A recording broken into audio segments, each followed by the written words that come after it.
Sure if you could see that or not. Alright, good.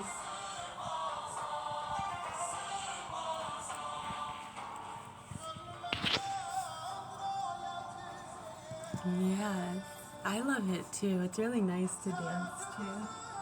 Like that, rhythmic, yes.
I'm gonna push it through. Or just tear it. Well, I'll push and tear. Push and tear. Oh man. Got it. Whew.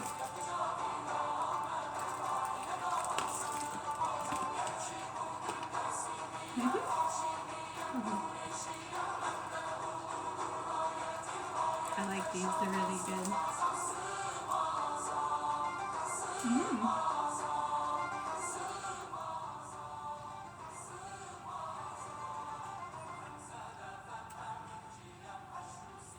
Cane sugar, invert sugar, FD&C Red Lake number 40, and peppermint oil. Made in the USA, factory certified. I can handle a little bit of dye. I try to avoid it usually. A little bit once in a while is okay.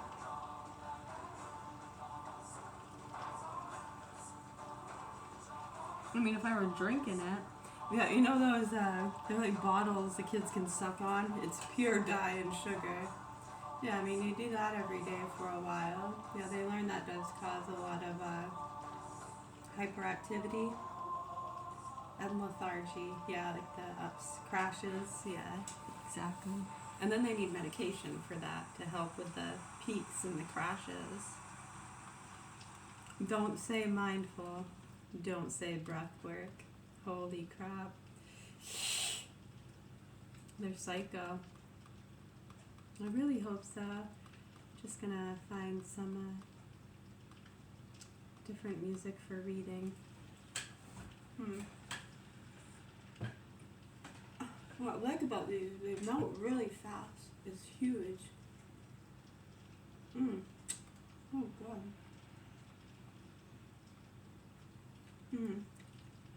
I can feel it getting holy and powdery. Oh, there it goes. Oh, this is all really quick.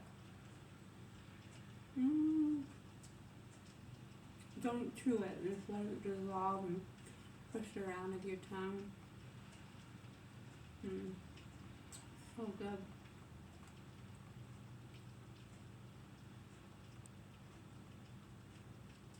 I'm sucking it really hard.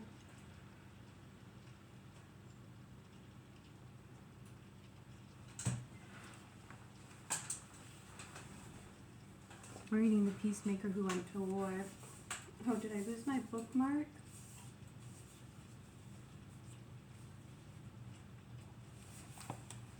I like using the strings. They say that's better for the books too. We're on page 126. You're welcome. It is raining out.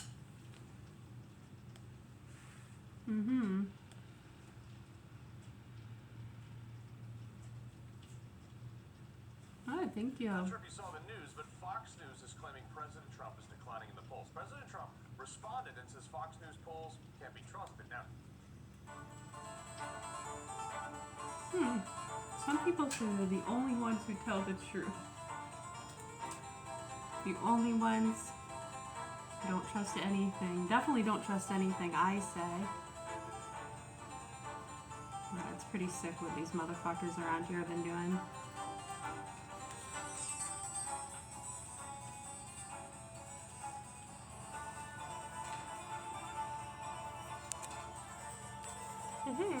Good, thank you. It's raining. Oh, okay. I thought you wanted it outside view. Oh, just a glance. Yeah, it's rainy.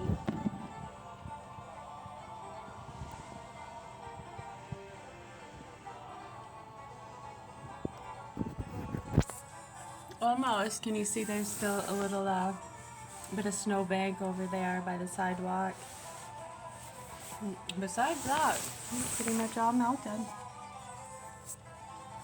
I saw that. Craziness.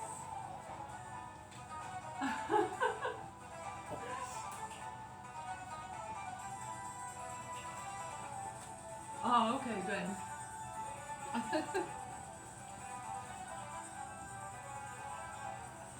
Alright. We are on page 126 in The Peacemaker Who Went to War. Yeah, it's a squishy cube. Yes, thank you. Alright, page 126. Our Lady had only begun to enrich her knight.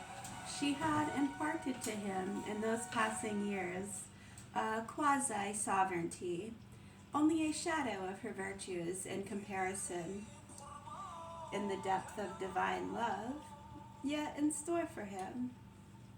Only a shadow of her virtues in comparison to the depth of divine love, yet in store for him.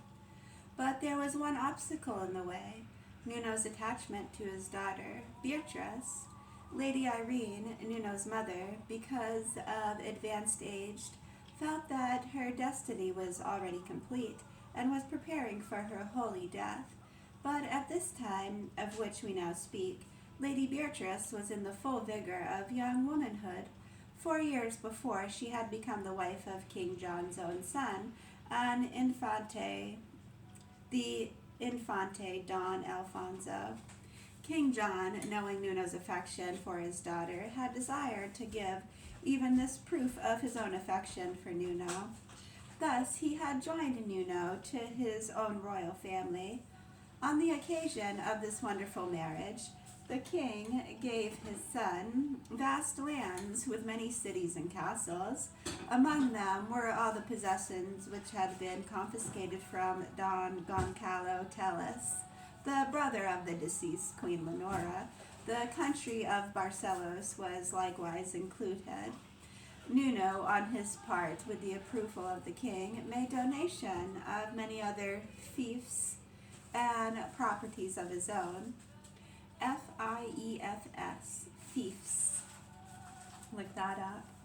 The nuptials were celebrated with regal pomp and lyria. Some time afterwards, the new spouses, now lord and lady of the most extensive possessions in the north of the kingdom, departed for their domains.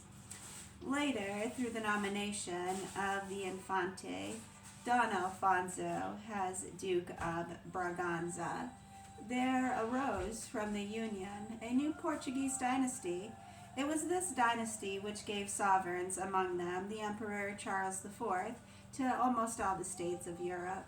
Nuno was very happy. His country was free, united, peaceful. He was in a position to honor God and his lady with regal hand, to practice universal charity, to lead many souls to his beloved Lord in the tabernacle, and he was so proud of Beatrice, Lady Beatrice, daughter-in-law of a king. Nuno was settling into a pattern of sanctity with but few reservations. Had things gone on as they were, and had Nuno died with things as they were, he would probably have been beautified anyway. Who knows? But his lady in heaven had still greater gifts for Nuno, still greater rewards.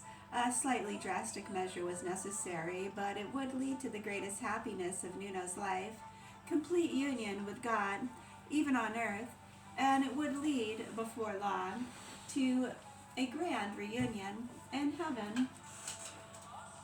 Lady Beatrice was not long to enjoy the splendor of rank and riches.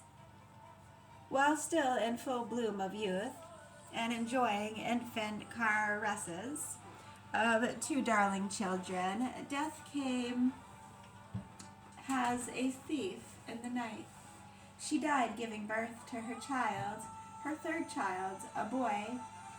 News of the passing of Lady Beatrice, Countess of Barcelos and Duchess of Braganza, spread like a lightning bolt throughout the kingdom and lodged in the heart of Nuno. Grief-stricken, he hastened the shafts where his daughter had breathed her last. He transported the corpse to Villa du Conde, where he buried it under the choir of the convent of St. Clara. Mute, pale, rigid, has a statue, says Oliviera. He followed the bier, B-I-E-R, Bier, B-I-E-R, look that up. When the coffin was lowered into the tomb, that great and strong man lost his composure and threw himself upon the stone, feeling within him the snapping of the last thread that bound him to earth. On his way back to Alamontijo, Nuno kept pondering that statement of another king, vanity of vanity, and all is vanity. What was there in life of any value but to perfect oneself, to be ready for death? Was he not now 40? Had not Lady Lenora, his wife, and now his own daughter, so much younger than he, already passed through the portal to which neither title nor riches, but rather detachment from them, was the key? How little I have loved and served God, he exclaimed, but oh my God, I wish to give myself to thee entirely. I wish nothing of Nuno to be left. I wish to lose myself to myself, that I may be lost in thee. The plan he had in mind may not have reached maturity. We do not know. Before he reached Alamontijo, he received word from the king that there was war in Africa, that Ceuta, C-E-U-T-A, on the African coast opposite of Gibraltar, where the king's son, Don Henry, had established a Portuguese colony, was under attack by the Moslems, M-O-S-L-E-M-S.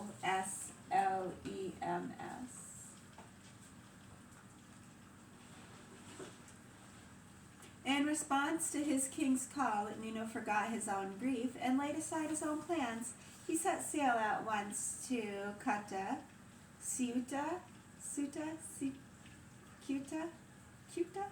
isn't that cute? pronounced Ceuta. Isn't that funny? I had it right there. About the third time they say the word, they put in parentheses, pronounced. It's pronounced with a T, Ceuta. Interesting, Ceuta. Is it? Okay, Ceuta. The campaign was stubborn and bloody. Nuno, at the head of the army, soon captured the city despite stubborn resistance, but the Turks, in retaliation, sent no less than 3 armies, one after the other, to drive him out. Nuno repulsed them all. Then, when he was sure of the defense of the new and important fortress, he placed it under the direction of Peter de Menzies and returned to Portugal. He now had a final battle to win with himself. After disembarking at Largos, he immediately retired to his estates in Evora, to the amazement of all Portugal, their grand knight, their victorious general, their idol, their wealthiest and most powerful noble, took off his rich garments, donned poor ones, and began systematically to despoil himself of all his titles and estates.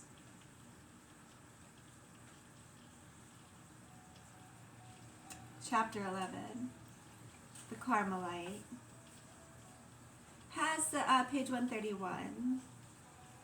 Has the clipper planes from America sweep into the harbor at Lisbon, and has passengers crowd the rails of vessels edging into a mooring, the visitors to Portugal's capital city hardly fail to notice the towering hill that dominates the city from earth. This hill rises almost perpendicularly from the valley overlooking the broad and stately Avenida. It was the top of that hill which Nuno chose to be the site of a great monument to Our Lady of the Scapular, a monument of gratitude for victory, and a reminder forever to the people of Portugal, where she was their mother, that they were her children. It is said that Nuno promised this shrine to Mary of the fields of Valverde. In 1389, Nuno brought that property on top of the hill, and then an olive plantation which belonged to the brothers yes, of the Trinity. Thank you. You're welcome. Hold 1 second. I'm actually recording too for a video for YouTube. We're doing a full read on one of our books. Yeah, it's okay. No problem. Alright, thank you. In 1389, Nuno brought that property on top of the hill. Then an olive plantation which belonged to the Brothers of the Trinity, and went personally to lay the first stone of the marvelous edifice he had planned. It was to be a shrine to Mary that would find an equal nowhere in the world. The difficulty of building such a monument there was almost insurmountable. I know, I always go to say now here when I see nowhere. Now here. Well, technically that is what it said.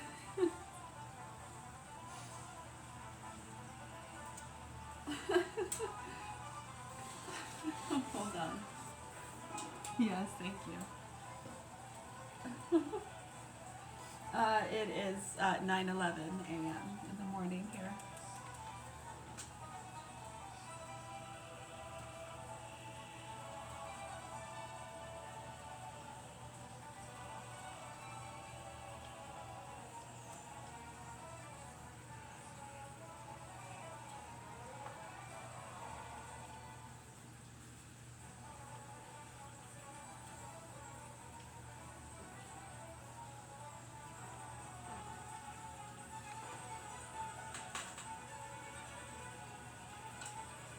You're welcome.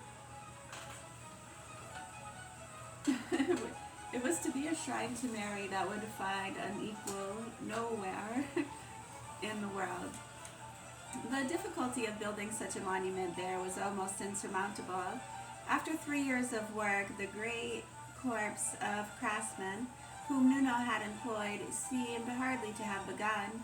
3 times the foundations had given way and carried down the walls that had already been built.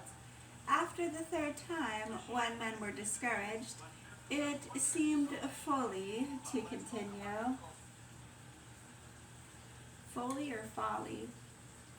Folly.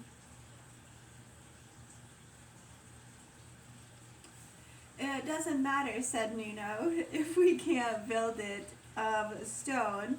We shall build it of bronze. But the laborers refused to work. After seeing the walls thrice,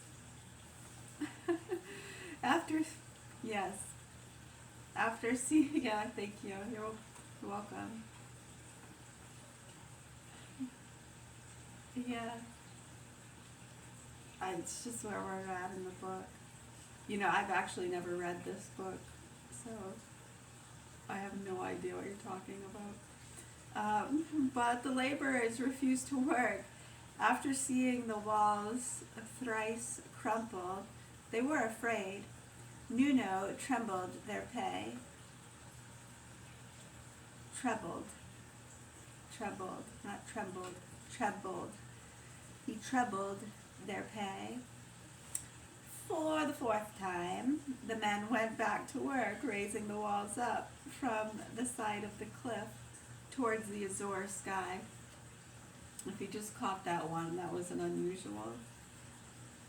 Oh, jeez. Often they worked in the sunshine. Often they could not work because of the violent winds that swept the mountaintop.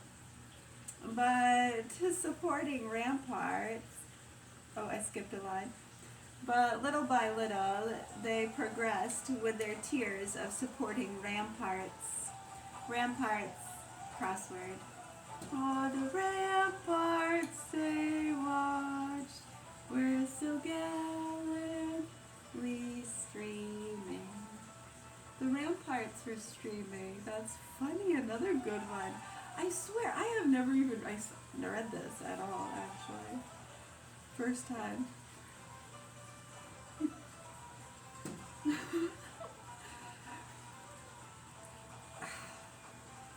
Eight years after this fourth attempt, the entire foundational structure stood solidly, as though it had been thrust there. Oh my God! Stop it! No.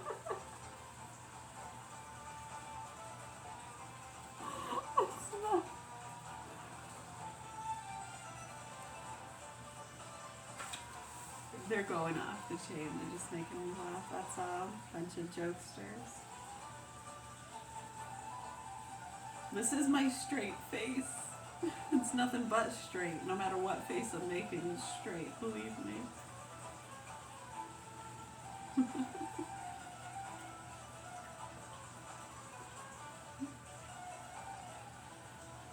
But little by little, they progressed with the tiers of supporting ramparts.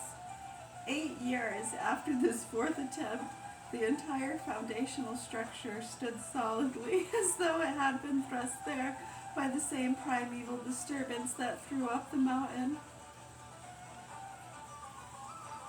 Then, upon the foundation, bit by bit, rose the apse.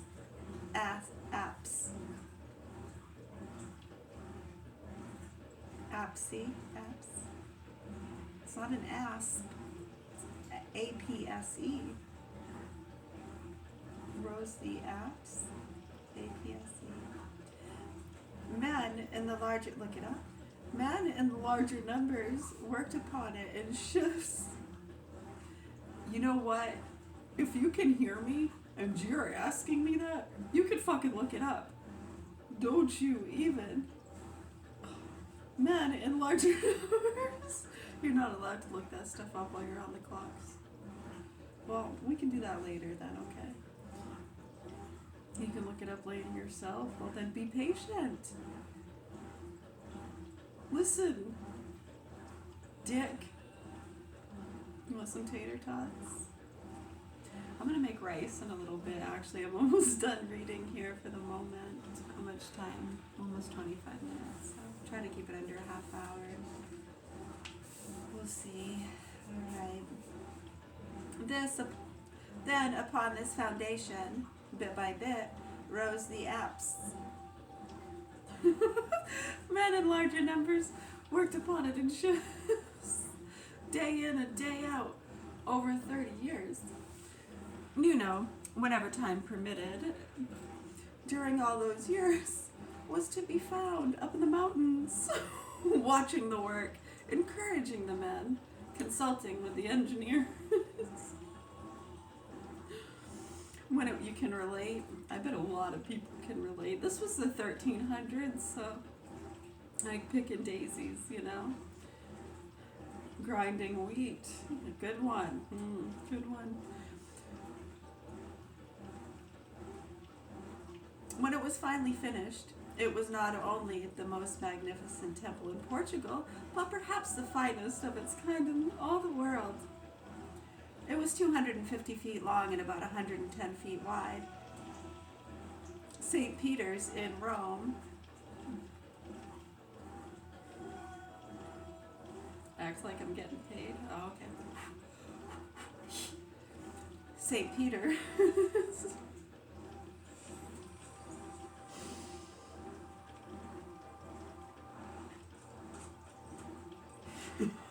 Sorry, that was a good one.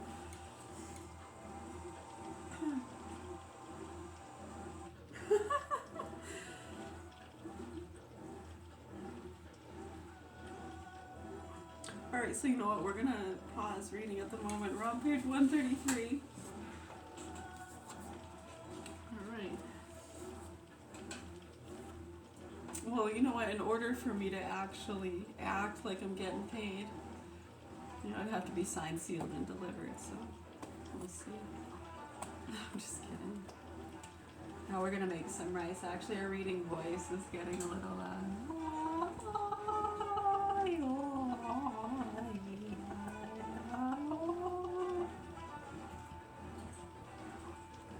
Thank you.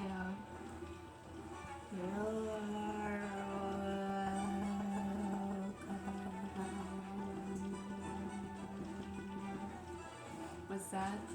I know, you know, I still actually find myself doing it once in a while. You've been around for a while, huh? When I was a kid, yes, I remember one of my doctors telling me I was going to cause a problem or it was permanently going to be like that. I did not want 5 fingers, so I did this. So I had 4 fingers. And I'm sorry. It was bad. It was really bad, actually. Right. And I can remember someone saying, well, actually, might have been the one that got his dick slapped. Actually,